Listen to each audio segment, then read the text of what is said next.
예, 2교시 이제 시작할게요. 제가 이제 또 잊어버릴까봐 이따가 이 수업이 어느 정도 이제 교재에 관한 거 설명 다 끝나고 이론도 좀 설명 끝나고 나서는 까먹을까봐 여기다 적는 거예요. 예, 과목별 접근법 이제 간단하게 말씀을 드릴 거예요. 노동법을 1.5배수라고 해가지고 1.5배 더 노력을 투여해서 공부하실 필요는 없고, 자, 비율을 똑같이 해서 균형 있게 공부했으면 좋겠다. 결국에는 네 과목을 다 잘해야 합격을 합니다.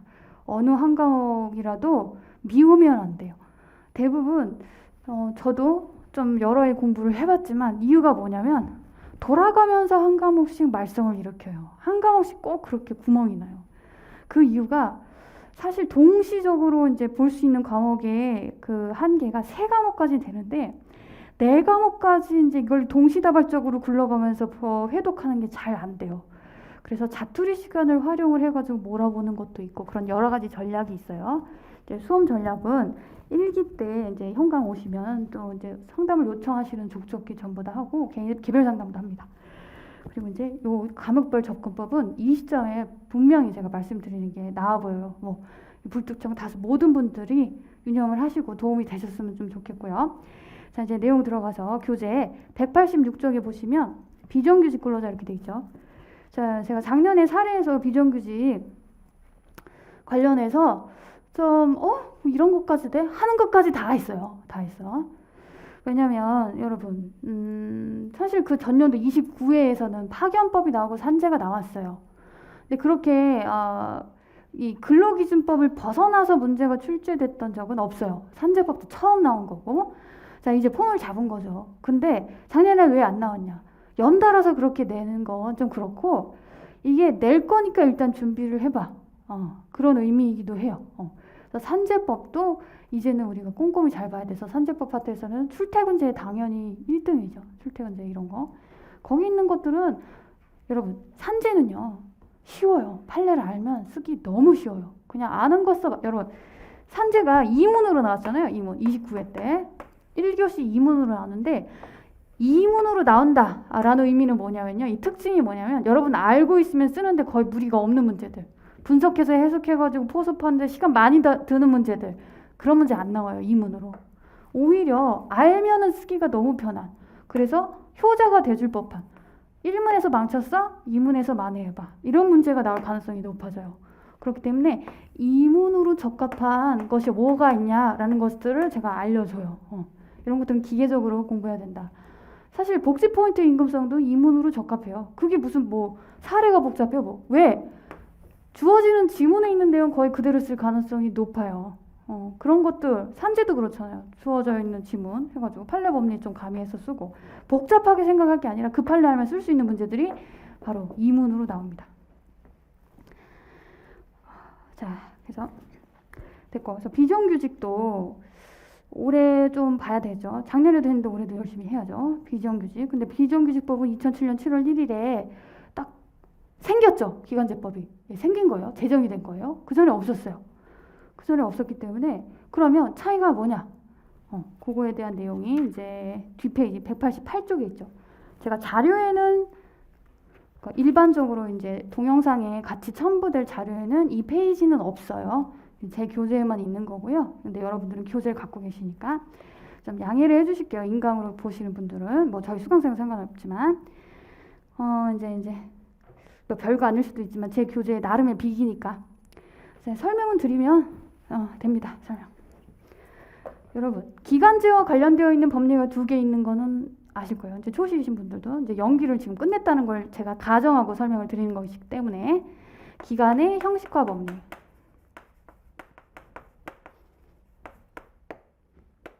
그리고 갱신기대권이 있어요.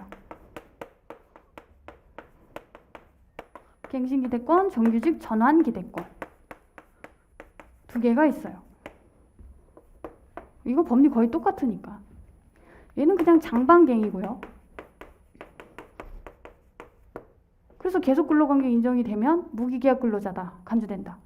얘는 뭐예요? 규신이죠. 일정 요건을 충족하면은 갱신된다는 어떤 규정이 있는 경우, 어떤 뭐 단체협의나 취업규칙에. 그게 없더라도 여러 가지 요건 어쩌고 뭐 내용 뭐 동기 경위 당사자 의사 이런 거 혹은 뭐 그 상황 봤더니 신뢰관계가 형성이 돼 있어. 누구? 사용자하고 그 근로자 간에. 어떻게? 신뢰관계 무슨 말? 믿었어. 나는 내가 갱신될 거라고 굳게 믿었어. 예를 들어 이거요. 야, 아이 그거 형식이야. 뭐 인사평가는 그거 형식이야. 그냥 대충 이거 하 맞아도 괜찮아. 그 D 맞아도 괜찮아. 너는 1년 더 갱신될 거야. 형식이야. 구두로 믿게 해준 거. 실제 이런 사건에 있어서 그 갱신 기대권 인정이 됐어요. 신뢰관계 형성된 거야. 아, 의례적으로 그런 데인가 보다. 물론 공신력 있는 지위에 있는 사람이 그런 말을 해야겠죠. 그래서 규신이다 이거요. 장반계. 이거는요. 2007년 7월 1일 기간제법이 제정이 되기 이전에 발달된 판례 법리예요. 그러면 2007년 7월 1일 이후에 그대로 적용이 될까? 이게 왜 문제가 됩니까? 왜? 이 법의 내용 때문에 그렇죠. 2년을 초과하면은 무기계약 근로자로 간주된다. 그러면 어떻게 해석을 하겠어요? 대부분. 여러분, 우리는 지금 이걸 공부를 많이 해서 그렇지만 난리였어 이때. 노무사들도 그러고 이거 어떻게 해석해야 돼? 2년이 될 때까지는 그럼 저거 다 상관없어. 2년이 안 되면 2년만 안 초과하면 상관없는 거 아니야. 그렇게 해석해준 노무사도 많아요. 그래서 이게 대법원까지 갔죠. 문제된 사건을 끌어올려가지고. 그래서 어떻게 됐습니까? 그대로 적용이 돼. 그대로. 그래서 2년이 초과되지 않았더라도 2년 내 않았더라도 얘네들 다 인정되잖아? 아 그러면은 이 사람들은 부당해고야. 이런 식으로 부당해고야. 제가 지금 부당해고야 라고 했죠. 여러분 기간제 근로자 갱신기대권 어디 가서 다툽니까? 뭐예요? 자기 갱신 거절당했으니까 부당해고야 이렇게 주장하는 거죠? 예, 노동위 가서 다투는 거예요. 노동위 가서 판단해 주는 거예요. 그러니까 뭐하고 맞닿아 있다고요? 얘네들 해고하고 맞닿아 있다는 거예요. 해고 문제예요. 해고 문제. 자 그리고 자 2년 내라고 했죠. 따라서 여러분 2년 내에서 얘네들이 적용이 되느냐 이 문제가 핵심이고요. 2년을 초과하면은요 얘네들 따져요? 법에 의해서 그냥 2년 간주되잖아요. 따라서 1차적으로 지문이 나오면요 이 근로자가 2년 넘은 근로자야? 넘었네? 넘었네? 그러면 이거 안 봐요. 넘었네? 그럼 안 봐요. 그럼 넘었어. 그럼 뭘 봐야 돼? 근데 근로관계가 2년이 넘고 한 3년 되는데 총 근로기간이 근데 이게 뭔가 이벤트, 사건이 있어. 걔네 때문에 얘네들 근로관계가 계속 이어지지 않고 끊어지는지 그걸 보는 게 쟁점이겠죠. 예. 기간제는 그렇게 접근을 합니다. 그래서 그렇게 박스로 나눠 놓은 거예요. 그래서 188쪽에 보시면 왼쪽에 있는 박스 보면 기간의 형식화 법리 옛날 거 갱신 기대권 법리 해가지고 외울 수 있게끔 이렇게 해놨고요. 판례 내용들을 이렇게 요약 처리해 놓은 거고 다음에 2번에 기간제법 시행 이후 판례 해서 박스를 보면 제가 로마자를 이제 달아놨어요. 이 로마자 순서대로 이제 그 뒤에 내용이 이제 설명이 된다 이런 의미고. 자 로마자 4부분 사용기간 제한 2년 초과 여부 판단 이걸 먼저 해야 돼요. 지문을 보고 2년이 넘었네? 그럼 근로관계가 단절이 돼야 안 돼. 그거와 관련된 판례가 몇 개? 3개예요. 동그라미 1, 2, 3. 하나는 예외기간, 그러니까 4조 기단법 4조 1항 단서에 예외기간은 뭐예요? 2년 초과해서 사용해도 돼. 기간제 근로자지만. 그러니까 이거는 2년 초과 여부, 합산 여부에서 빠지겠죠. 도려내야 되는 부분이에요. 그리고 2번은 공백기간. 아무것도 안 했어. 일을 안 했어. 그러면은 여러분 원칙적으로는 단절될 것 같잖아요. 근데 단절이 안 되는 걸로 해석할 수도 있다는 거예요. 그런 판례가 있어. 그래서 그걸 묻는 판례인지 이 3가지 유형 중 어디에 해당하는지를 판단해서 그대로 쓰면 되죠. 판례. 동그라미 3번 공개 채용 절차. 이게 있잖아요. 하나 나왔을 때 제가 이거를 사실은 1기 전범위 모의고사 문제로 냈어요. 냈었는데 이거 모르죠. 모르면 못 써요, 여러분. 예. 모르는 판례는 여러분들 아무도 못 써요. 그런데 이 3번 공개 채용 절차가 최근에 하나가 또 나왔어요. 또 나왔기 때문에 이건 봐야 되는 게 맞다. 이렇게 판단하고 있고요. 왜냐면 앞에 있는 2개 1번, 2번과 양상이 달라요. 양상이 달라요. 그거는 구체적으로 설명해 줄 거예요. 나중에 수업에서. 양상이 달라요. 요것도 판례 평석이 존재해요. 어디? 한국노동연구원 노동판례 리뷰가 존재해요. 또 권위 있는 교수님이 쓰셨어요. 그리고 자 공개 채용 절차가 있다. 이 특징, 앞에 있는 거 공백기간과 비교하자면 공백기간은 하나가 완전 비어있죠. 일을 아예 안 한 기간이 있어요. 한 3개월. 근데 뒤에 있는 3번은 뭡니까? 공개채용 절차. 날짜들이 단절이 안 돼요. 다 이어져 있어요. 꽉 채워가지고. 2년짜리 2년. 그리고 초등중등부 영어교사. 그 관련 법에 따르면 이 사람들은 4년까지 기간제로 채용할 수 있어요. 학교는. 그 경우에는 4년이 넘으면 이제 무기계약 간주 근로자다. 이렇게 되어 있는데 실제 사례가 이 초등학교 영어 전문 교사였고요. 이 사례에서 4년을 넘는지 2년을 넘는지 근데 우리 걸로 좀 맞춰서 내면 2년으로 맞춰서 낼 수도 있고요. 4년으로 나와도 당황하지 않아도 돼요. 왜냐면 우리 시험은 아직까지 그런 적이 없지만 이렇게 당구장 표시해가지고 관련법은 뭐 영유아 초등 중등 교육법에 따르면은 뭐 영어 전문 교육 강사는 4년까지 뭐 일할 수 있다 뭐 이렇게 다른 뭐 고등고시에서는 이런 걸 처리를 해주거든요. 우리 시험은 아직 이런 경우가 없지만 일단은 이런 경우 있을 수 있다 정도는 예측하시고 교수님이 좀 센스 있으면 그냥 2년짜리로 치환해가지고 바꿔서 내실 거예요. 이거 조금 다른 얘기긴 한데 올해 나왔던 그 1교시 2문 있잖아요. 부당해고 구제 이익이 소멸하는지 유지가 되는지 여부. 그거는 사실은 소외이익이 있는가? 이렇게 물었어요. 저는 이 교수님들이 센스가 있다면 소외이익이라고 안 하고 진어위, 중노위 사건으로 조금씩 이렇게 바꿔가지고 그냥 그거 행정주체들만 바꾸면 되니까 그래서 구제이익이 있는가라고 물을 것이다라고 했는데 거기까지도 신경을 안 써주신 문제였어요. 조금 불친절했던 문제다. 하지만 내용 쓰는 거는 똑같은 내용 쓰는 문제였어요. 우리 시험에 제가 이렇게 바꾼다는 게 무슨 말이에요? 거의 그냥 우리 노동법 문제란 얘기예요. 이건 소외이익하고 관계가 없는 문제란 얘기예요. 자, 그래서 박스 안에 있는 거 이렇게 됐고 5번에 장반갱, 무기계약자, 그리고 시행 이후 갱신 거절 이렇게 되죠. 이 무기계약자였어요. 장기간 동안 반복 계약해놓고 문제 삼고 있지 않다가 시행 이후에 그러니까 이게 이런 게 있죠. 여러분 소급 입법 돼요? 안 돼요? 안 되죠. 입법이 딱 됐어. 그럼 그때 이후로부터 2년이 되는 자한테 이제 적용이 된다라고 볼 거 아니에요. 그러니까 이 경우에는 과거에 7년 정도 일했던 거야. 그래서 이 사용자가 뭐야? 기단법 시행됐어? 지금 이 시점으로부터 2년이 되기 전이면 이 사람은 이제 무기계약자 되겠네. 부담스러워서 잘라버려. 이런 경우가 생긴 거죠. 이게 요 사례입니다. 근데 어떻게 해요? 판례는 뭐라고요? 안 돼. 그거 장반갱 있잖아. 그 법리 그대로 끌고 들어와. 이 사람은 원래 장반갱으로 갱신될 사람이야. 혹은 무기계약자가 되고도 남을 사람이야. 함부로 갱신기대권이 없다고 하지만 갱신기대권이 있어. 이렇게. 여러분 여기서 약간 충돌되죠? 무기계약 간주 근로자라고 했잖아요. 장반경. 근데 갱신기대권이 인정된다라고 말하는 거 약간 어폐가 있어 보이죠? 왜 그래요? 이거는 해고 문제라고 했었죠. 부당노동위원회에서요. 해고 사건이 올라왔어요. 기간제 근로자가. 그리고 갱신 거절은 부당해고입니다라고 올라왔어요. 자, 이 상황에서 갱신 기대권이 이 권리가 인정이 돼야지 이 권리라는 게 인정이 돼야지 이 사람은 언제 복직할 수가 있어요. 그러니까 단지 그냥 그 이유뿐이에요. 그게 없으면 뭐에 터잡아가지고 어떤 권리에 터잡아가지고 이 사람이 언제 복직돼요? 그냥 이게 수단적인 법리라는 얘기예요. 수단적인 법리. 그래서 갱신기대권이 인정이 된다라는 말을 쓰는 거를 이해가 안 되는데 부산으로 이렇게 생각하면 안 되고 당연히 써주는 말이다라고 지금 제가 인식시켜 드리는 거예요. 그냥 공식 같은 거다. 기간제 근로자의 부당해고 사건에서 갱신거절 사건에서. 다음에 6번에 2년 이내 시행 전 갱신기대권 형성. 이것도 마찬가지입니다. 시행 전에 갱신기대권이 형성이 됐으면 갱신거절하는 건 부당해고다. 다음에 시행 이후에 계약을 체결했는데 2년 이내야. 2년 이내는 무조건 그냥 다 잘라도 돼? 아니래요.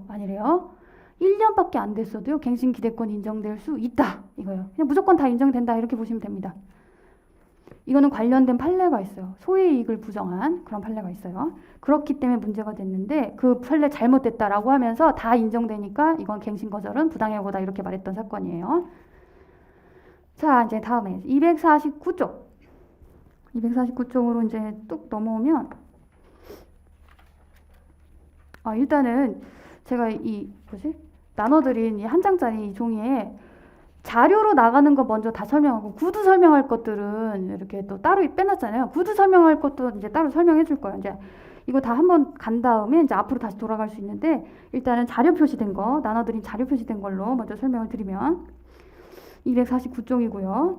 여러분들 이제 개정된 노조법에서 가장 주목받고 있는 것이 바로 자 이제 로마자 5번에 해고된 종사근로자의 조합활동 제한 범위 해서 규정 이렇게 뭐 17조, 24조 있는데 가장 근본적인 조항은 옆에 있는 5조죠. 5조. 동그라미다. 해고된 종사근로자의 조합원 지위 유지 해서 5조 내용이 노조의 조직 가입 활동 제목이 이렇게 붙었어요. 그 2항, 3항 이렇게 되어 있는데 2항에 이렇게 되어 있죠. 종사근로자가 아닌 조합원. 이들은 사업 또는 사업장 내에 노조 활동할 수 있다. 하지만 어때? 하지만 좀 조합 활동의 범위가 제한이 되죠. 거기 밑줄 안 칠진 부분, 셋째 줄 보세요. 조문 박스에서 셋째 줄 끝부분 보세요. 그 조합원은 사용자의 효율적인 사업 운영에 지장을 주지 아니하는 범위에서 노조 활동할 수 있다 이렇게 돼 있죠. 예, 기업별 노조에서 여러분 종사 근로자가 맞아 아니야 이게 중요한 사업장은요 그냥 기업별 노조 혹은 산별 노조 지부 분해가 있는 사업장이에요. 그때 중요해요. 따라서 예전 판례에 의하면 옛날 판례에 의하면 그 옛날 조문 2조 2항 4호 라목 단서 거기 이렇게 돼 있었죠. 뭐 중노위 재심 신청이 있을 때까지 재심 판정 때까지 해고 효력을 다투는 자는 근로자 지위가 상실되지 않는다 이렇게 돼 있어요. 근로자가 아닌 자로 보지 않는다 있었어요. 근데 그건 기업별 노조에 한정된 것으로 본다 이렇게 있었어요. 그거는 이제 해고된 자로 보지 않겠다. 그래서 이 사람이 해고의 효력을 다투고 있어도 해고된 자로 보지 않겠다 이건데 지금 개정노조법에 의하면 해고된 자는 그냥 조합원인 건 맞잖아요. 예, 그거는 논란의 여지가 없다는 얘기예요. 해고된 자는 노조부장 근로자가 맞아요. 그래서 논란의 여지가 없어. 그러면 이 조문은 5조로 오면서 그 성질이 뭘로 바뀌었냐? 조합 활동이 제한되는 조합원이 누구냐? 요걸로 바뀌었다는 얘기야. 그래서 그게 이제 표시가 돼 있죠.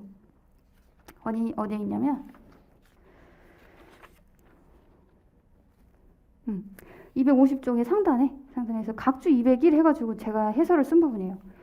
그래서 각주 201조 1번이 붙어있는 그 문장을 보면 개정노조법은 이제 하나의 사업 또는 사업장을 대상으로 조직된 노조의 종사 근로자가 해고돼도 조합원 지위 상실하지 않는다고 규정했으니 동조의 의미는 조합 활동을 제한받는 근로자가 아닌 것으로 해석하기 위한 요건으로 작용한다.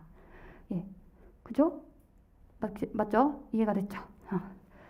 이렇게 해서 해설을 해가지고 이해가 다 되도록. 사실 이해를 기반으로 해서 암기가 탄탄해지면 문제 해석에 있어서 문제될 것이 없어요. 자, 이렇게 됐고. 그래서 해고된 종사 근로자. 조합원인 건 맞아요. 해고된 종사 근로자도. 다시 앞으로 와서 249쪽에 17조 동그라미 가 규정 보시면 로마자 5번이요. 박스에 17조 3항, 23조 1항 후문 해가지고 조문이 다 있어요. 조문 번호 잘 기억해 두세요. 24조 2항, 29조의 2, 41조 조문이 몇 개 없기 때문에 이 조문들은 뭐냐면요. 이 비종사 근로자들 조합 활동이 어떻게 제한되는지 근데 그냥 기업별 노조에 한해서 이 종사 조합원 중에서 그 대의원을 선출해라 이런 거죠. 그죠? 대의원이면은 적어도 그 기업별 노조라면 거기 종사할 필요가 있겠죠.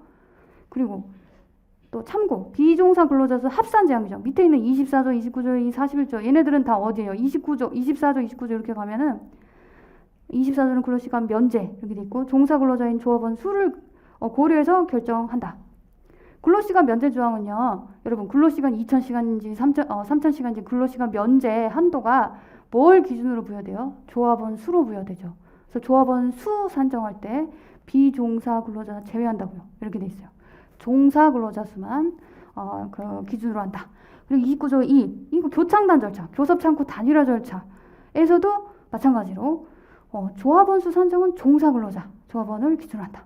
그리고 41조 쟁의행위 조합원 수 산정은 여러분 찬반 투표할 때요. 과반수 찬성이 있어야 되잖아요. 그 과반수 찬성일 때 과반수 누구 포함시켜야 되냐? 예, 조합원 수 종사 근로자만 기준으로 한다. 이렇게 돼 있어요. 자, 이렇게 해서 개정노조법 정도 확인을 했고 그리고 노조 전임자 254조 노조 전임자와 근로시간 면제 제도 이제 많은 분들이 노조 전임자 관련해가지고 작년에 질문을 많이 주셨었어요. 근데 이거는 조문을 있는 그대로 먼저 해석을 하는 게 우리 배웠지만 물리 해석, 문헌 해석이라고 했었죠. 조문 있는 그대로 해석하는 게 법학의 원칙이에요. 그리고 해석이 불가피하면 목적론적 해석을 한다고 했어요. 주로 확대 해석을 하죠. 그 제도의 취지에 따라서 확대 해석해주자 이렇게. 그래서 노조 전임자 관련해가지고 규정을 보면요, 노조로 또는 사용자로부터 뭐 임금 급여를 받는 경우 인정하고 있어요. 그러니까 노조 전임자는 두 종류가 인정되는 거는 여러분들이 당연히 알고 있어야 돼요. 노조로부터 인정되는 전임자, 그리고 사용자로부터 급여받는 전임자, 두 종류가 적어도 있죠. 근데 노조로부터 급여받는 전임자는 노조법이 관여할 바가 아니에요. 자기네들 운영기금으로 주는 거니까. 다만 여러분, 왜 사용자하고 관계를 이제 전제한 거예요? 사용자한테 돈 받으면 자주성이 침해되잖아요. 여기선 법이 관여하는 게 맞죠. 자주성이 침해된 노조는 노조입니까? 노조로 안 보잖아요. 그쵸? 아주 중요한 문제인 거예요. 그래서 사용자한테 돈을 받을 때 있잖아. 절대로 근로시간 면제하는데 넘으면 안 돼. 넘는 순간 그거는 자주성 침해야. 이렇게 보죠. 그래서 요거와 관련돼서 저는 부당노동 행위에서 이제 관련된 쟁점 말씀드리죠. 여러분, 갑자기 부당노동 행위로 좀 튀긴 했어요. 하지만 관련되어 있는 부분 따로따로 설명되어 나중에 다 설명하지만 같이 설명할 필요가 있는 부분은 같이 설명합니다. 계속 반복적으로 하고요. 자, 근로시간 면제 한도 초과 해버리면 분호다. 이 노조법 81조 1항 4호에 있죠. 지배개입 부당노동 행위 유형이죠. 4호. 거기에 두 개를 못하게 하고 있죠. 근로시간 면제 한도를 초과해서 급여 지급하는 거 못하게 하고 있고요. 노조, 운영비 원조 못하게 하고 있죠. 일단 본문에서 원칙적으로 금지시켜요. 그런데 그 81조 2항에서는 또 자주성을 침해할 위험 해가지고 호 1, 2, 3, 4, 5 막 이렇게 돼 있어요. 자, 관련되어 있으니까 바로 부당노동이 그쪽으로 넘어가 볼게요. 여기 255페이지는 다시 조금 있다가 다시 돌아올 거고요. 389쪽으로 한번 가봅시다. 389쪽. 조문 박스 보세요. 양가로 1번. 의의하고 이제 81조 해서 1항 4호 이렇게 있죠. 노조가 조직 또는 노조를 조직 또는 운영하는 것을 지배하거나 이에 개입하는 행위. 이거는 지금 문제되는 게 아니고요. 이거는 그냥 지배개입 유형 지금 설치하고 있고. 다음에 근로시간 면제 한도 초과해서 급여 지급. 이 분호다. 또 뒤에 있는 거. 노조 운영비 원조 행위 분호다. 원칙적으로 금지하고 있다. 근데 다만 하고 단서 있어요. 뭐는 된다. 이렇게 돼 있는 거죠. 그리고 24조 2항. 여러분, 제가 이제 조문은 이런 식으로 표시를 했어요. 왔다 갔다 보기 어렵고 바로 한눈에 알 수 있으면 좋으니까 24조 2항 내용이 뭔지 이제 간략하게 넣었어요. 24조 2항 뭐냐면 근로시간 면제자 활동할 수 있는 대상 업무잖아요. 협의 교섭, 구축 처리, 산업안전 등등등등등 건전한 노사관계 발전을 위한 노조 유지 관리 업무, 이런 활동하는 것을 사용자가 허용하는 거 무방하다. 그래서 뭐 또한 뒤에는 뭐 저쩌고 돼 있고, 끝에서 세 번째 줄 볼드 이렇게 돼 있는 거 보면 노조의 자주적 운영 또는 활동을 침해할 위험이 없는 범위에서의 운영비 원조는 예외다. 이걸 자주성을 침해할 위험이 없는 운영비 원조는 별도로 판단을 해야 되겠네요. 그래서 81조 2항에서 규정을 또 두고 있어요. 자, 391쪽에 실질설의 입법화 해가지고 81조 2항 이렇게 돼 있는데, 실질설은 일단 설명 안 할 거예요. 구조 봅시다. 조문 이렇게 돼 있네요. 1항 4호 단서에 따른 노조의 자주적 운영 또는 활동을 침해할 위험 여부를 판단할 땐 다음 각호를 고려해야 된다. 아주 구체적으로 제시하고 있어요. 목적, 경위, 횟수 3번이야 13번이야 기간은 1번이야 2번이야 아니면은 6년 내내야 혹은 원조된 운영비가 노조 총 수입에서 얼마나 차지해? 70%야? 막 이런 거. 원조된 운영비의 관리 방법 사용처 어디다 썼어? 막 이런 거. 굉장히 구체적이죠. 현실적으로요. 자주성이 구체적으로 침해됐다. 요거를 규정하고 있는 거예요. 그래서 이거는 구체적 위험성이라고 해요. 여러분, 조문에 지금 위험이란 단어가 보이죠? 조문 규정의 위험. 여러분, 부당노동행위는 형사처벌되는 거 아시죠? 지금 재형법정주의. 이거 뭡니까? 구성요건이에요. 그 위험이 있으면 처벌이 돼야 돼요. 근데 이걸 어떻게 판단해? 81조 2항의 그 각호에 따라서 판단을 해라. 이 위험은 구성요건이에요. 구체적 위험. 왜 형사처벌로 갑자기 튑니까? 부당노동행위 하는데 어떻게 연결을 시킬까? 여러분, 지배개입 유형이죠, 이거. 운영비 원조는. 부당노동행위, 지배개입 의사 판단 어떻게 하죠? 객관적으로 드러난 여러 가지 재반 사실 전부를 통틀어서 부당노동행위 의사를 판단한다고 하죠. 지금 여기 서울시된 81조 2항에 있는 횟수, 사용처, 얼마, 이런 거 뭐예요? 객관적으로 드러난 재반 사실이에요. 부당노동행위 의사 판단한다. 따라서 여기 부합되니 의사 있다. 지배개입, 운영비 원조, 부당노동행위다. 연결해야지. 왜? 여러분, 부당노동행위, 지배개입 유형 부당노동행위는 요건이 3개가 있다고 그랬어. 2개. 2개죠, 엄밀히. 왜? 조운지개. 노동조합의 조직 운영에 지배 개입하는 사용자의 행위가 있어야 되고, 지배 개입 유형 성립 요건이요. 두 번째는 부당노동행위 의사가 있어야 돼요. 이거 세 번째는 요건이라고 할 수는 없지만 결과가 반드시 발생할 필요는 없다. 여기 부당노동행위 의사 반드시 있어야 되잖아요. 요거 여러분 실수로 뭘 어떻게 하냐면 지배개입 부당노동에 해당하는가? 라고 분명히 물어봤어요. 근데 성립 요건은 이거 다 써놓고 포섭을 안 해. 그럼 안 된다는 얘기예요. 이거 부합시켜야 된다는 얘기죠. 구체적 위험. 그러면 하나가 더 나와야 되죠. 우리 이미 배우신 분들한테는 추상적 위험이라는 개념이 있어요. 이거요. 다 형사 개념이에요. 이거 다 형사 처벌되니까 부당노동행위는. 추상적 위험. 좋아요. 그럼 선생님, 노조 운영비 원주는 구체적 위험이 필요해요. 그러면 근로시간 면제한도 초과는요? 이건 어떤 부당노동행위 의사가 이제 해당이 될까요? 얘는 판례가 이렇게 명시합니다. 이 행위를 하는 순간 면제 한도는 이미 정해져 있고 그거를 넘는 순간 이건 그냥 분호야. 그럼 분호 의사는 뭔데? 그 분호 의사는 추상적 위험이라고 하는데, 추상적 위험의 어떤 의미냐면요. 이게 그거예요. 그 행위를 하는 즉시 법조문에 의해서 예외사항 아까 있었죠. 지배개입 해당하는 거 단서에서. 예외에 해당하지 아니함을 알고 있는 상태에서 이 행위를 했다. 구체적으로 이런 거 요구 하나도 안 해요.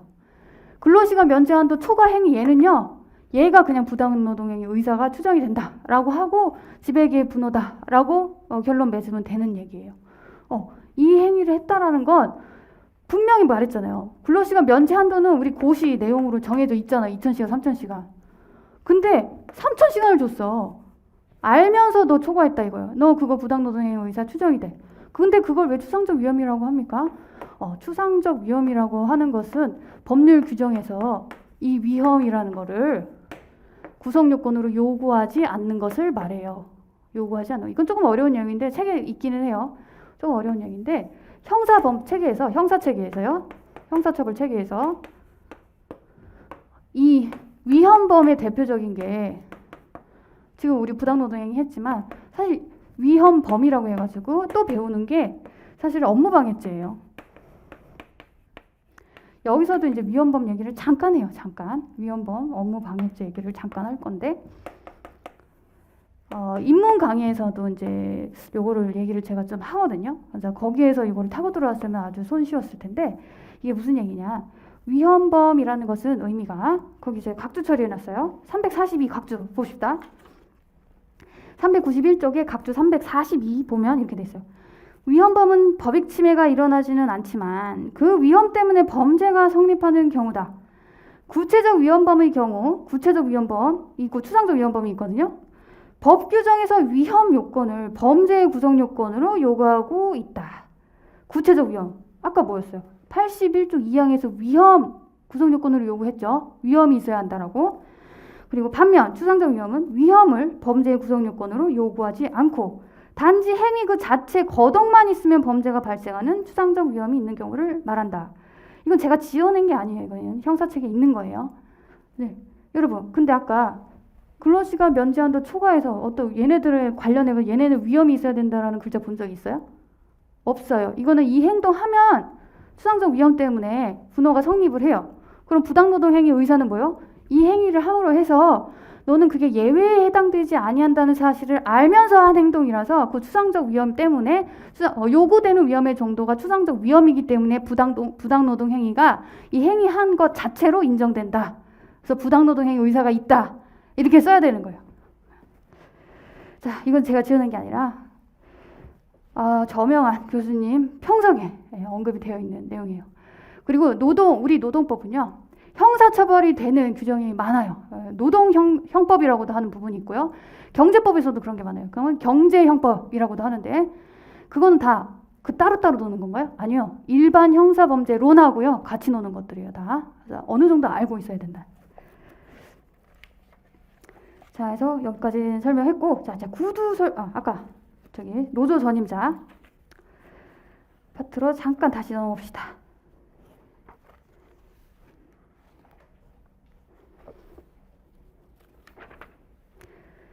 자, 254쪽인데, 자, 마스크를 쓰고 하면 제가 조금 막 숨이 차긴 해요. 숨이 차요. 조금 양해 구할게요. 제가 막 헐떡거리는 것 같아. 숨이 차다. 그거 아시죠, 여러분? 말하면서 코로 숨 들이마시지 못하는 거. 막 하면 숨을 들이마시지 못하는 거. 자, 양해 부탁드리고. 자, 7절에 노조 전임자 근로시간 면제 제도 해가지고, 노조 전임자의 법적 지위에 대해서 이게 여러분들이 궁금해하는 점들 중 하나예요. 많은 수험생들이 작년에 많이 궁금해했고, 그러면 아니 근로시간 면제제도 그 개정이 됐는데 그럼 기존에 있던 그 판례들하고 어떻게 우리는 이걸 이해를 해서 저희가 받아들여야 되고 외워야 되나요? 그 전에 있었던 그 노조전임자 판례들 다 버려야 되나요? 아니라고. 다 살아있다고 거기에 말씀드렸어요. 거의 다 살아있다. 그래서 근데 좀 부딪히는 부분이 있는데요. 그거는 거의 최근 판례로 가름하는 것이라고 하고, 함부로 옛날 판례들 다 소용없다라고 생각하면 절대 안 된다. 살아있다. 이렇게 보셔야 된다고 했어요. 그래서 노조 전임자 의의는 됐고요. 인정하는 법적 근거 됐고, 출퇴근에 대한 취업규칙 적용 여부, 얘는 뭐에 포인트를 맞추고 있는 겁니까? 산재법 적용 시켜주려고 하는 거잖아요. 출퇴근 사규가 적용이 된다. 그러면은 사교 복무규율을 준수를 해야 되는 근로자가 맞고, 여러분 사교 복무규율을 준수해야 되는 근로자라고 하면은 의무가 있는 거잖아요. 근로계약서 의무. 그러니까 산재법상의 업무상 제4실은요, 이 노조 전임자한테 계속 의무를 지어주려는 게 아니라 사실은 권리를 보장해 주려고 되게 애쓰는 거예요. 법리를 전개하고 있는 거예요. 우리 판사들이. 그래서 출퇴근 의무, 이게 왜 출퇴근 사규가 적용된다고 하지? 이거는 목적이 있다는 얘기예요. 그렇게 이들 보호해줘야 되니까. 그래서 적용이 된다고 하고, 그리고 자, 업무상 재인정 여부, 여기서 되게 중요한 단어들이 있어요. 업무상 재인정되는 경우에서 볼드체로 표시된 거 보면 이렇게 돼 있죠. 노조의 업무를 전임하게 된 게 단체협약 사용자 승인의 승낙에 의한 거라면, 노조 업무는 회사의 노무관리 업무와 밀접한 관련을 가지는 것으로서, 사실은 이 문장보다 뒤에 있는 게 훨씬 중요해요. 회사의 노무관리 업무와 밀접한 관련을 가지는 것으로서 사용자가 본래의 업무 대신 이걸 담당하도록 하는 거다. 뭐 때문에요? 승낙해줬으니까. 내가 승낙해줬으니까 너 대신 그거야. 그러니까 내가 승낙했으니까 내 관리하에서 너는 그 노조 업무를 해. 그래서 급여를 받아가면 그건 다 임금이다. 이렇게까지 전개가 되는 거예요. 끝에는. 여기서 업무상재. 자, 그 자체를 바로 회사 업무로 볼 수 있고, 되게 중요하죠. 그냥 회사 업무로 봤어요. 노조 업무를. 근데 여기서의 노조 업무는 어떤 업무가 돼야겠어요? 그 사용자한테 되게 도움이 되는 업무로 봐야 되는 게 정상적인 해석의 경로 아닐까요? 굉장히 노무 관리 업무, 실제로 노조의 업무들이요, 회사에 도움이 되는 업무들이 굉장히 많아요. 단적인 예를 하나를 들자면 고충처리위원회, 노사협의회 고충처리위원회, 고충처리위원들이요, 사실은 이 노조에서 선출이 되는 경우도 많아요. 근로자위원들을 이렇게 정해가지고 네가 해라. 왜냐면 어떤 단체 있죠, 어떤 노사협의회나 뭐 노조 임원들이나, 이거 중복적으로 설정하는 게 어려워서 이 사업장에서 노조 업무도 그러면 네가 근로자위원도 하고 네가 노사협의회 고충처리도 하고 모두 하는 게 어때? 가능해요. 안 된다고 규정이 금지된 게 없어요. 그리고 자, 그래서 이런 상황에서 회사 업무에 도움이 되는 그 노조의 업무들이 되게 많아요. 그리고 산업안전 관련해가지고도 사실은 노조에서 관여하는 경우도 많고요. 그리고 법 규정도 그렇고 판사들도 그렇고 그러한 노조 전임자의 업무를 인정해주겠다는 거예요. 노조 전임자의 순기능을 우리가 인정을 해주겠다. 그래서 이들을 개별근로법상 보호를 확실하게 해주는 게 맞다라고 하니까 근로시간 면제 제도까지 확장된 거예요.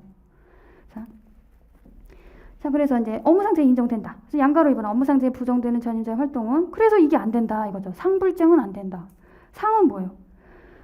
상부 연합관계. 얘네들은요, 이 사용자의 사업장하고 무관해요. 이게 중요한 단어예요. 그 사용자의 사업과 무관하다. 관련이 있으면은 되죠. 근데 관련이 없어요. 상부 연합관계.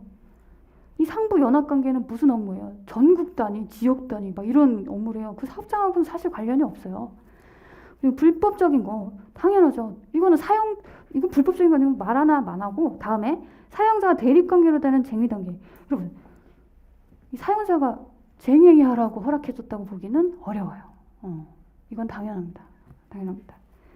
이거 비판이 아니라 쟁의 행위 자체가 전임자의 본연의 업무라서 존중해줘서 쟁행위 할 때도 임금을 줘야 되고 쟁행위도 산재가 허용돼야 한다라는 건 제가 볼 때는 좀 여러분 머릿속에서 도려냈으면 좋겠어요. 판례는 전혀 그런 의미에서 설치하는 게 아니에요.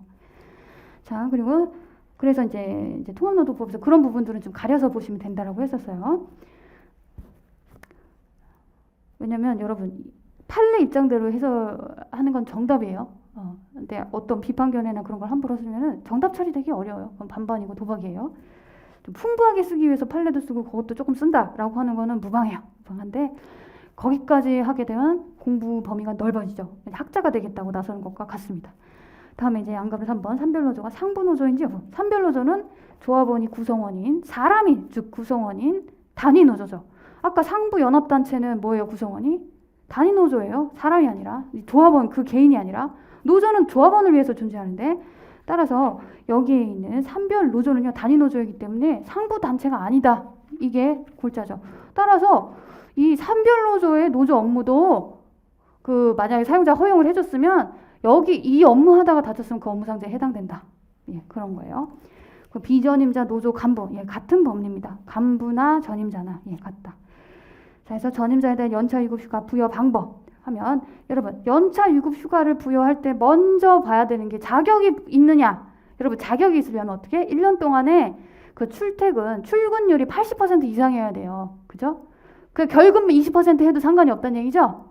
결근 20% 해도 아무 상관없다는 얘기예요. 80% 해당 여부만 산정하면 돼. 그래서 노조 전임자, 우리 노조 전임자 이거 개별법에서 봤는데 지금 집단법에 나와가지고 당황하시면 안 되는 거 알죠? 그대로 적용이 되겠죠. 그 법리가. 그래서 이제 출근율 산정했어요. 전임 기간은 어때요? 이거 이 근로자한테 불리하게 이 노조 전임자한테 불리하게 고려할 수 있습니까? 노조법상 사용자가 허락해가지고 인정된 제도인데 안 됩니다. 그렇다고 유리하게 출근으로 간주할 수 있습니까? 관련 규정이 없어요. 법학에서는 그런 거 있을 수 없어요. 규정도 없고 없는데 아무튼 그냥 그거 되는 것 같아. 이런 식으로 안 돼요. 타당한 근거에 의해서 당사 의사도 그렇고 동기도 그렇고 뭐 내용도 그렇고 해가지고 목적론적 확대 해석해주는 경우 빼고는 안 돼요. 자, 따라서 이 경우 출근율 산정하면 노조 전임 기간은 그래서요.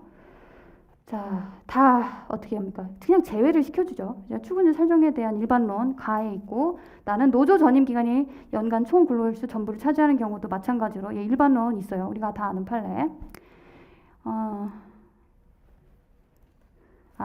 여기가 지금 왜 이렇게 짧으나 했더니 예, 지금 좀 추격해서 제가 적어놨고요. 개별법에 있어서 여기 좀 자세히 있겠죠? 거기 왜? 그러면 그 파트로 가가지고 보는 게 나을 것 같아요. 앞에 있는 개별법으로 가서 거기 자세히 봅시다.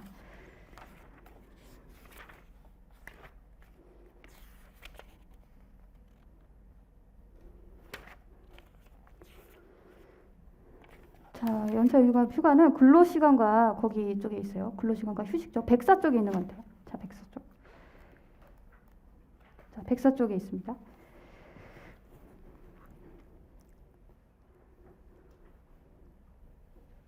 자, 8절 연차 유급 휴가. 의의 취지해가지고 돼 있고 출근율 산정 방법이죠. 자, 여러분 로마자 2를 잘 보세요. 연차 유급 휴가 부여 방법에서 큰 아라비아 숫자만 한번 볼게요. 1. 출근율 산정 방법 이렇게 돼 있고 뒤에 2번 가면 2번이 없네요. 이거는 약간 편집상의 오류 같은데 출근율 산정 방법으로 이제 보시고 예. 일단 이렇게 보시면 될 것 같은데 자 출근율 산정 방법으로 봅시다. 일단 오세요. 104쪽으로 한번 와보세요. 자 밑줄 친 거 1년간 80% 이상 출근한 근로자한테 부여된다. 여기는 약간 목차가 그거 빼고 약간 2번이 등장하지 않는다. 요거 빼고는 이상한 거 없어요. 하자 없어요. 자 근데 이제 출근율 산정 방법 내용이 맞기 때문에 그다음에 넷째 줄에 1년간 총 여길 그리고 근로 의무 없는 것으로 정해진 날을 빼낼 수. 자 연소근일분의 출근일수죠. 연간 소정 근로일수 연소근일 연간 소정 근로일수 분의 현실적으로 출근한 날 출근일 요게 80%가 넘으면 돼요. 대부분 이제 실무에서는 한 240일 정도 내외가 돼요. 연간 소정 근로일수는. 왜? 이거 평일만 말하는 거거든요. 평일? 토요일, 일요일 이런 거 빼고 이런 거 대충 계산을 해보면 한 240일 정도가 돼요.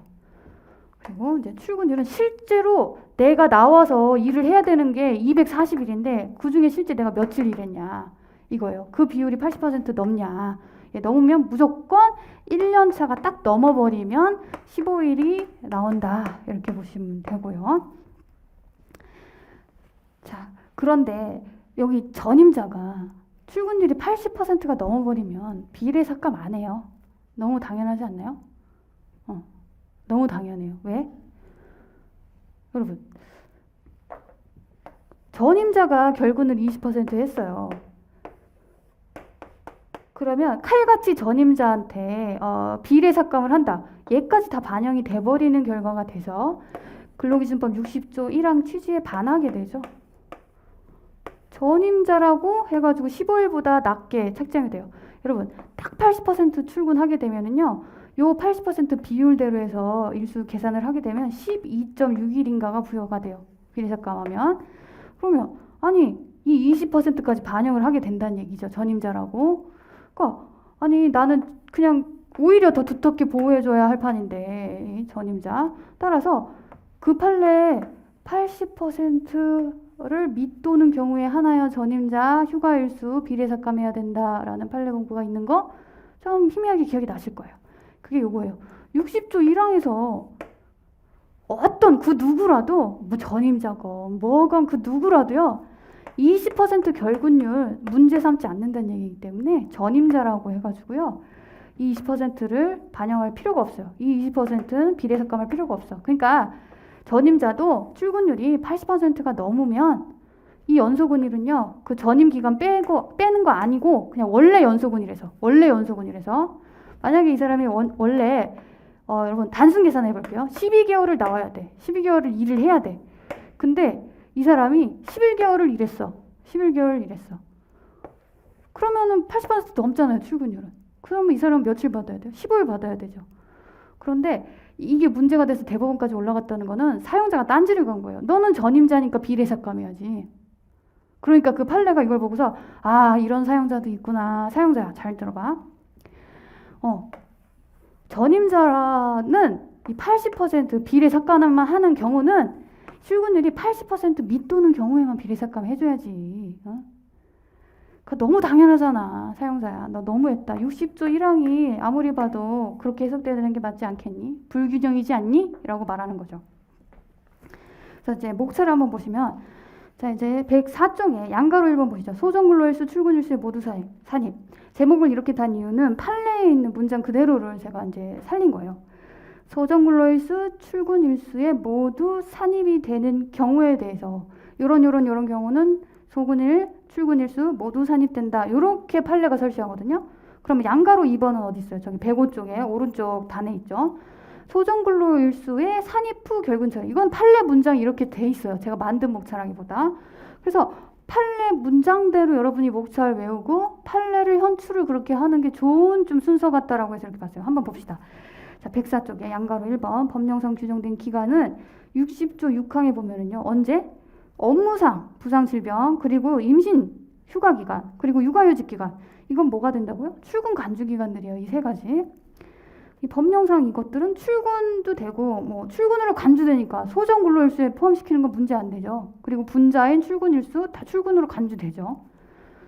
그리고 옆에 동그라미 4번 부당해고 기간. 이거 누가 실수했어요? 근로자 귀책서야? 아니에요. 이거는 사용자 잘못이요. 해고를 당하지 말아야 할 사람이 해고를 당한 아주 실수예요. 사용자의. 따라서 이 밑줄 그 볼드 보시면 밑에서 네 번째 줄 근로자한테 이 부당해고를 불리하게 고려할 수도 없다. 연소근일 출근일수에 모두 산입 이렇게 표현이 돼 있죠. 예, 그래서 제목도 소정근로일수 출근일수 모두 산입 이렇게 돼 있습니다. 그리고 동그라미 다 위법한 직장 폐쇄 기간. 사용자가 위법하게 직장 폐쇄했어요. 그래가지고 근로 제공을 못한 거죠. 근로자가. 그렇기 때문에 이거는 근로자한테 불리하게 고려할 수 없다. 연소근일 출근일수 모두 사입. 약간 라임이 맞지 않아요? 동일하게 등장하는 문장들은요. 그건 동일하게 외워주고 그 다음에 다른 것들을 별도로 이렇게 추가로 외워주는 방식으로 해서 공부하는 게 편해요. 그다음에 양가로 이번에 소근일, 소정근로일수의 산입 후 결근처리. 무슨 말이에요? 부모 그냥 그대로 연소근일 있잖아. 그냥 가만히 놔두고 그런 다음에 결근처리. 출근 아니야. 그냥 결근이야. 이렇게 말한 거. 모르겠어요. 근로자 귀책사유에 해당되는 게 해당이 되겠죠. 그중 대표적인 게 정직, 직위해제. 여기서의 직위해제는 여러분 징계로서의 직위해제예요. 여러분 직위해제가 두 개로 접근해야 되는 거 아시죠? 하나는 징계로서의 직위해제가 있을 수 있고요. 하나는 사용자 귀책사유에 의한 직위해제가 있을 수 있어요. 경영상 이유에 의해서. 인원 과원이야. 직위를 부여할 자리가 없어. 근로자 귀책사유니까 그건 징계로서의 직위해제가 아니에요. 직위해제는요 원칙적으로 우리 판례는 어떻게 설치하냐 인사권 행사라고 봐요. 징계라기보다. 자, 해서 자, 동그라미 4번 위법한 쟁의 기간.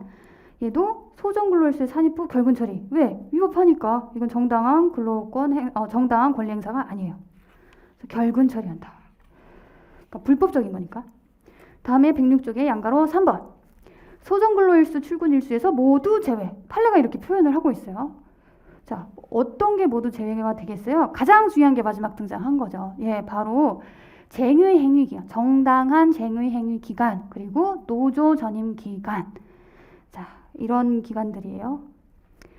자, 그래서 보시면 정당한 쟁의 행위를 해서 쟁의 행위 등 헌법 법률로 보장된 근로자의 정당한 권리를 행사한 거고, 그거는 쟁의 행위 기간 동안 근로 관계가 정지됐다.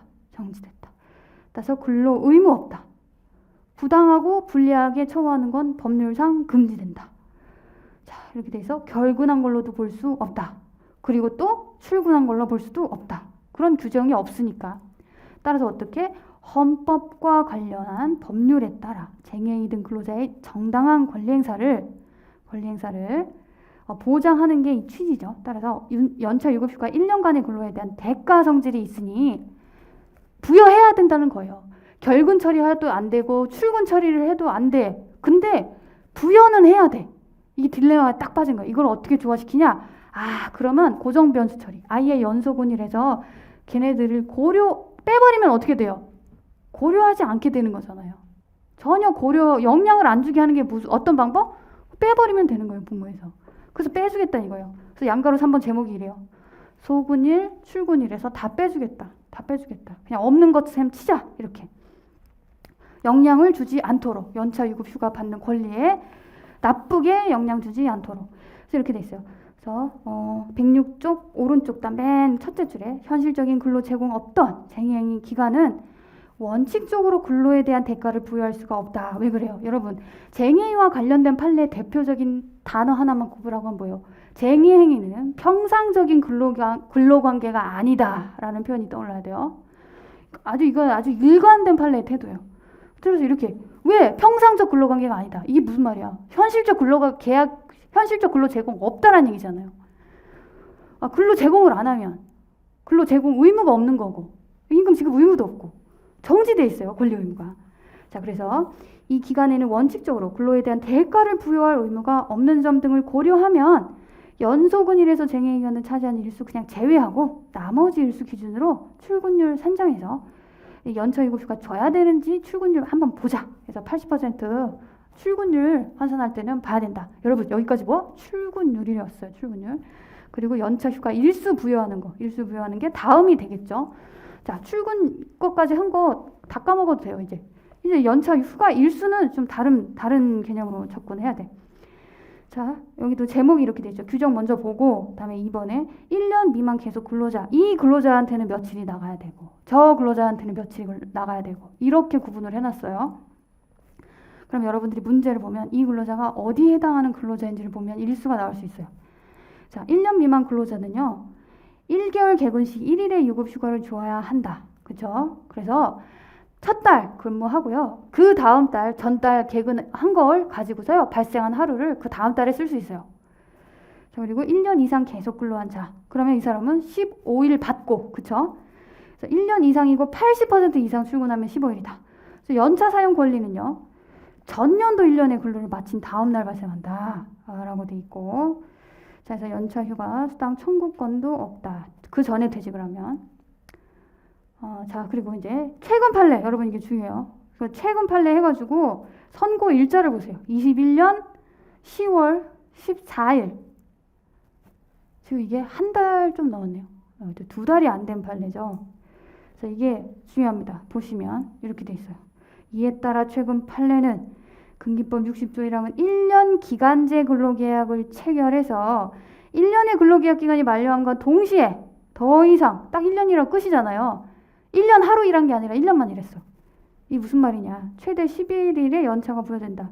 여러분 1년 이상 근로한 자 60조 1항에서 우리 근로기준법 60조에서 말하고 있는 1년 이상 근로한 자는요. 1년만 일한 사람은 포함시키지 않는다라는 판례예요. 1년 하루라도 더 일한 사람들한테만 적용이 있다. 제가 이렇게 1년 딱 일하고 연차 수당 15일치 다 받고 나온 적이 있어요. 근데 지금 계속 이 판례 법원이 때문에 저 같은 사람은 이제 못 받는다는 얘기예요. 딱 1년만 일한 사람들은 그래서 여러분 15일치 연차 수당을 받는다는 건 무슨 말입니까? 한 달에 소정 근로일수는 대략 22일이에요. 한 달치 조금 안 돼. 되게 많이 받는 거예요. 100, 200 사이예요. 이렇게. 근데 이제 이거 없다. 안 된다. 라고 해서 최근 판례가 나왔으니 중요하죠. 더구나 이건 뭐예요? 기간제 근로자들. 그동안에 1년짜리 계약 근로 했던 기간제 근로자들이 다 사실은 당연하게 관례적으로 다 받았어요. 노무사들 다 그렇게 처리를 해줬었고. 근데 이 판례가 딱 나왔으니 실무에서 많이 중요하겠죠. 딱 그 수당 청구가 없다. 이렇게 말했어. 실무에서 완전히 달라진 상황이죠. 제가 요번 기출문제 2번 있잖아요. 구제이익이 있는가. 그것도 제 사례를 설명하면서 말했어요.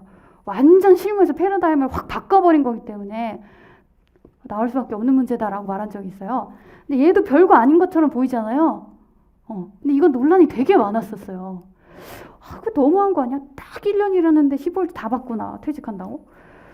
준해, 만에 학자들 간에도 의견 부문했는데 이번에 대부분에서는 이렇게 딱 말했어요. 기간제 근로자 1년 딱 일하면 15일치 받는 거 아니다. 여기선 11일차가 부여된다 이렇게 돼 있죠. 근데 여러분 한 달 개근하고 그 다음 달부터 쓸 수 있다고 했잖아요. 사용기간이요. 계속 이렇게. 그때부터 계속 이렇게 쓸 수 있어. 거기서 소진한 거는 다 까고요. 최대 11일치밖에 부여가 안 되는 게 원칙이다 이 말이에요. 소진한 거는 여기서 다 까고요. 만약에 내가 5달 개근했던 거는 쓰지 못했다. 그럼 5일치만 받아가는 거예요. 수당은. 퇴직하면서. 자, 이건 중요한 판례다. 별거 아니지만 중요한 판례다. 뭐 어떻게든 왜냐 여러 가지 연차 휴가에 대한 쟁점을 막 던진 다음에 마치 이런 거 아니겠어요? 올해 기출문제가 노동법 2교시에서 불확정기한부 자동연장 조항 문제를 내면서 근데 질문은 뭐 이랬잖아요. 해지권 제한이 뭐 타당하냐? 일단은 그냥 모르셔도 돼요. 일단 이 상황이 뭔지. 근데 해지권 제한이 타당하냐? 그 판례는 너무 짧은 판례예요. 그 판례 하나만 쓰면 완전 나가리. 이 판례는 그 점수 배점이 30점짜리예요. 거의 6페이지를 써야 되는 거예요. 예, 불확정기한부 자동연장에 대한 게 다 써야 돼. 불확정기한부 자동연장 조항에 해당이 되는지 아무리 봐도 너무 당연하게 해당되는데도 불구하고요. 다 써야 돼. 그러니까 자동연장 조항의 의미, 규정, 취지, 그래서 불확정 기한부 자동 연장 조항 이다라고 해야 해지권이 적용이 된다로 나아갈 수 있는 거예요. 왜? 그래서 제가 이런 말을 했었죠. 해지권 조항은 불확정 기한부 자동 연장 조항이 있기 때문에 존재하는 거라고. 두 개의 관계를 다 적시하는 게 맞다라는 거예요.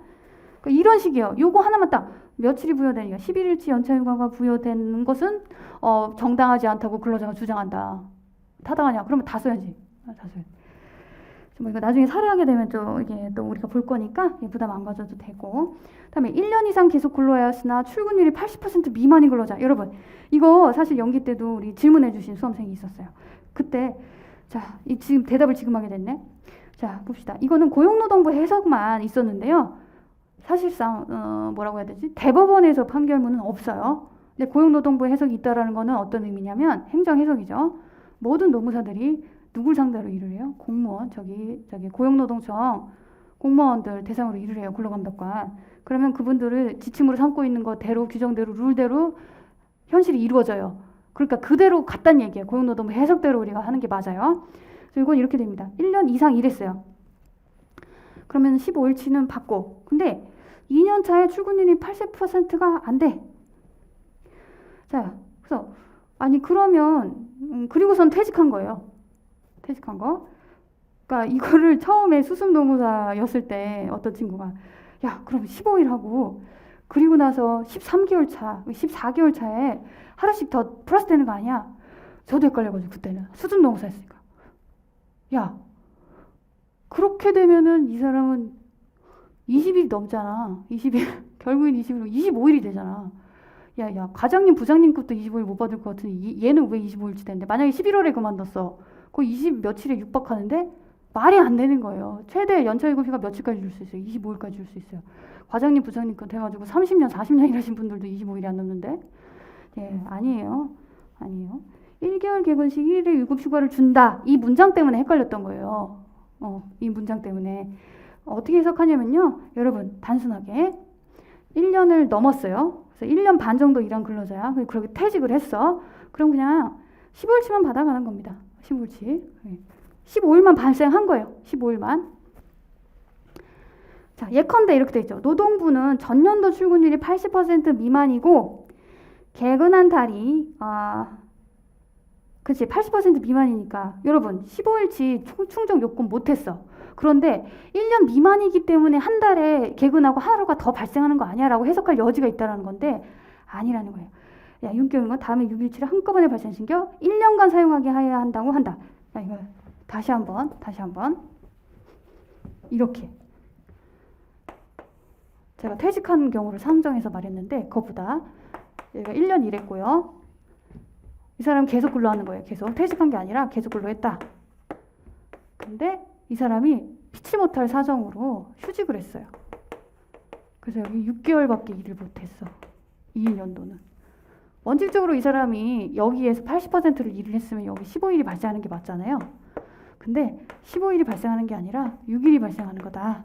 이렇게 보고요. 15일 더하기 6일이 아니야. 여기 1월 1일 회계연도로 하면 무조건 1월 1일이에요. 6일만 발생한다는 얘기예요. 너무 쉬운 거를 어렵게 설명했죠. 6일만 발생한다는 얘기예요. 15일이 아니고 이 사람은 6일만 발생해요. 당연하죠. 80%를 출근율을 충족을 못 시켰으니까. 그리고 그 6일은요. 요게 한 달 하고 그 다음 달 쓸 수 있냐 이게 아니라 한꺼번에 발생한다는 얘기예요. 왜? 이 사람은 여기에서 충족한 80% 때문에 여기 15일이 발생했잖아요. 요 해에는 그거 가지고 쓰는 거예요. 그리고 여기 전년도 출근율에 따라서 부여하는 거잖아요. 다음에. 그러니까 요 해에 6개월이다 라고 하면 이 해는 전년도에 15일을 쓰면 되는 것이고 80% 이상 출근했다면 그러면 이 사람은 여기 6개월 한 거는 여기 1월 1일에 6일이 한꺼번에 발생해서 그 다음 해에는 6일밖에 못 쓴다 이 얘기죠. 사실 실무적인 거예요. 근데 어려운 건 아닙니다. 자, 요거까지 알게 되면은 뭐 만약에 합격을 하셔가지고 실무에서도 도움이 많이 되시죠. 요거 헷갈려하는 동사가 많으니까. 다음에 3년 이상 계속 근로자는 가산휴가가 발생한다. 이거 됐고. 자, 해서 책으로는 됐고 구두 설명할 부분 포괄임금제, 영업양도, 기간제 근로자, 뭐 부당노동행위 이렇게 돼 있는데 포괄임금제 빼고 제가 다 설명했어요. 그러니까 됐고, 포괄임금제는 잠깐 10분 정도 쉬고 다시 설명하고 좀 하고 마무리해가지고 예, 그렇게 하기로 해요. 예, 잠깐 쉬겠습니다.